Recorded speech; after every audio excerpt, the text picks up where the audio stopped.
ងគមខ្ញុំមើលឃើញថាភាគច្រើនក្មេងៗបបងការសិក្សាហើយមានអ្នកប្រើប្រាស់គ្រឿងញៀនគ្រឿងស្រវឹងហើយក៏មានការបង្កជាហិង្សានៅក្នុងគ្រួសារហើយអ្នកជិតខាងគ្នាហ្នឹងហើយក៏មានក្មេងស្រីភាគច្រើនម៉ាក់ប៉ាគាត់បង្ខំឲ្យគាត់រៀបការទាំងដែរគាត់នៅក្មេងហើយឲ្យគាត់បបងការសិក្សាដើម្បីទៅរៀបការឬមួយក៏មកជួយរកស៊ីហើយក៏មានអ្នកដែលមានបញ្ហាផ្លូវចិត្តក៏ប៉ុន្តែគេអត់លើកឡើងគេអត់បង្ហាញថាគេមានបញ្ហាខ្ញុំគិតថាបញ្ហាទាំងអស់ហ្នឹងយើងអាចដោះស្រាយបានដោយបណ្ដុះបណ្ដាលពួកគាត់ហើយឧទាហរណ៍ដូចខាងផ្លូវចិត្តអញ្ចឹងយើងអាចជួយគាត់បានដោយយើងទៅពិភាក្សាជាមួយគាត់តែខ្ញុំគិតថាកម្រនឹងគេមកនិយាយជាមួយយើងហើយចំពោះបញ្ហាហិង្សាការប្រើប្រាស់គ្រឿងញៀនគ្រឿងស្រវឹងអីហ្នឹងតើតែអាជ្ញាធរមកជួយសម្របសម្រួលទៅបានហើយចំពោះក្មេងស្រីដែលរៀបការទាំងវ័យក្មេងឬក៏ក្មេងបបងការសិក្សាយើងអាចណែនាំអាណាព្យាបាលគាត់ឬមួយក៏យើងបណ្ដុះបណ្ដាលពួកគាត់ដើម្បីឲ្យពួកគាត់ហ៊ានតវ៉ាប្រឆាំងជាមួយអាណាព្យាបាលគាត់ហើយនឹងលើក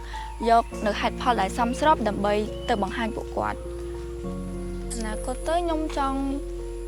ធ្វើការខាងចិត្តសាស្ត្រដោយសារតែខ្ញុំចង់ជួយទៅដល់បុគ្គលដែលមានបញ្ហាផ្លូវចិត្តហើយខ្ញុំក៏ស្រឡាញ់ជំនាញហ្នឹងអញ្ចឹងខ្ញុំចង់ឲ្យខ្លួនឯងធ្វើការងារដែលខ្លួនឯងសម័យតាំងពីក្មេងនៅក្នុងសង្គមខ្ញុំចំពោះសាលារៀនខ្ញុំចង់ឲ្យបែបថាមិនមានការរើសអើងទាំង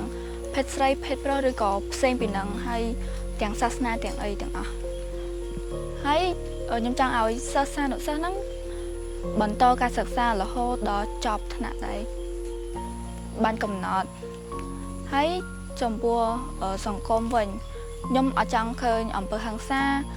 ការប្រើប្រាស់គ្រឿងញៀនការបង្ខំក្មេងស្រីឲ្យរៀបការទាំងដែលមិនទាន់គ្រប់អាយុហើយក៏ប៉ុន្តែខាង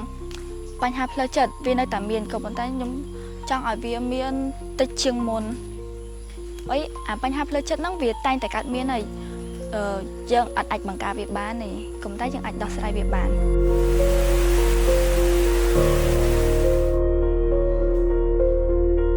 ចំពោះយុវជនទាំងអស់គួរតែ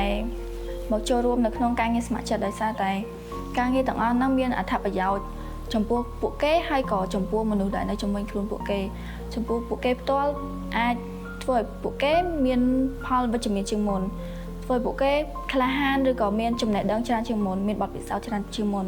ហើយពួកគេក៏អាចចែករំលែកបទពិសោធន៍ទាំងអស់ហ្នឹងទៅកាន់មនុស្សនៅជុំវិញខ្លួនពួកគេការងារស្ម័គ្រចិត្តជាឃ្លាំងនៃគំនិតនិងចំណេះ